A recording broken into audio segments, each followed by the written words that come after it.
Alors, le psychiatre le plus intéressant en France actuellement, pour moi, c'est lui. Alors, qu'est-ce qu'il dit, lui?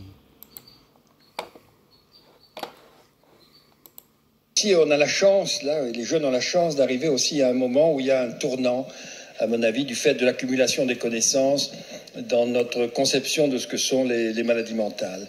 Alors, je vais dire que, très très rapidement, moi, je m'appuie essentiellement sur cette chance que j'ai eue de me retrouver dès 1968, à la fin de mon internat, à l'hôpital international de l'Université de Paris, où était ouvert le premier service vraiment dédié aux adolescents et jeunes adultes. La chance d'y rester 40 ans, jusqu'en ma retraite, fin 2007, et d'avoir des contacts avec beaucoup d'anciens patients. Et notamment, je repense avec 3 des premiers patients que j'ai suivis comme interne, tous les 3 ayant des troubles qu'on peut dire psychotiques. Je passe rapidement, mais avec lesquels je garde des liens. Et quand ils ont, mais des liens comme ça, très, très épisodiques. Je les ai suivis chacun pendant une dizaine d'années, puis après on a passé à d'autres.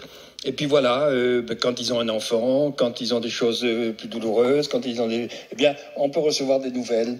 Et quand ils sont dans une impasse, tout d'un coup, eh bien, il y a comme ça un coup de fil ou un SMS. Bon. Et puis au moment où je suis parti à la retraite, un de ces patients, il y a une schizophrénie, une forme catatonique, comme on n'en voit plus avec les neuroleptiques maintenant. On a fait un petit bilan de retraité en partant, lui aussi parti à la retraite. Et après 10 ans un peu d'errance et de difficulté à s'insérer, eh bien, il avait trouvé un poste qui correspondait à ses compétences. Et il avait quand même derrière lui, ça c'est important, 2 ans d'école boule. Ouais. C'est-à-dire il avait acquis des compétences. Il a mis 10 ans pour les réutiliser. Il a été gardien à l'entrée du BHV, gardien du Louvre, mais il avait tendance à apostropher les touristes qui commentaient de façon qui jugeaient inadéquates les peintures. Enfin bon, donc des petites difficultés comme ça, bon, d'adaptation, et en même temps une flopée de copains qui l'ont toujours et qui étaient toujours liés. Et pendant ces 40 ans, tous les ans, et cette année encore, j'ai reçu du Festival d'Avignon une carte postale me rappelant à son souvenir. Et on a fait donc, il est venu me voir quand je partais, lui partait, et puis il m'a dit cette phrase extraordinaire: mais enfin, monsieur, jamais au fond, on peut dire que j'ai eu une belle vie. Alors il était toujours sur les neuroleptiques, il était suivi par un psychiatre, il tenait à son traitement parce qu'il avait vu ce que lui coûtait le fait de l'arrêter périodiquement. Il avait une belle vie, c'est-à-dire une vie dans la créativité. La créativité, c'est l'échange. Ouais.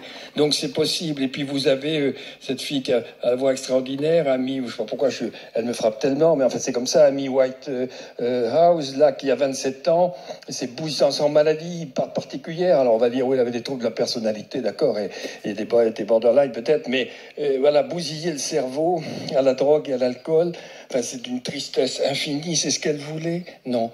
Alors c'est tout ça, je me dis, mais d'avoir vu tellement d'adolescents qui, devant nous, on va les voir justement basculer dans ce qui est pour moi la problématique anthropologique humaine générale. Mais avec l'adolescent et l'adolescent en difficulté, on a un double miroir grossissant. Vous voyez, comme une sorte, entre guillemets, d'expérimentation involontaire, heureusement, mais de ce qu'est le destin humain. Une vision, je dirais, anthropologique, ethnologique, quand on peut les suivre, et on va voir sous nos yeux ces ados, avec souvent des problématiques voisines. Moins je me sens de compétences, moins j'ai confiance en moi, plus j'ai peur des autres, plus je me protège en m'enfermant dans mon monde, et on est parti.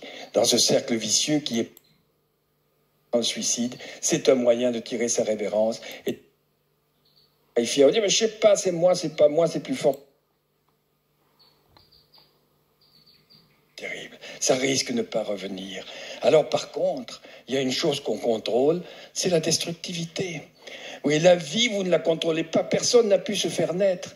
La vie, le plaisir, l'amour, ça se partage. Et ça dépend de la réponse de l'autre. Par contre, si vous voulez détruire, alors là, vous savez d'avance, vous avez une assurance vie à tout, je peux dire, sûre. Si vous voulez vous embêter toute votre vie, vous empoisonnez votre vie, celle de vos voisins, vous y arriverez. Je peux vous signer tout de suite un contrat. Si vous me dites, je veux réussir, je vais être heureux, je dis, je l'espère, mais je ne peux pas l'assurer. Vous embêtez.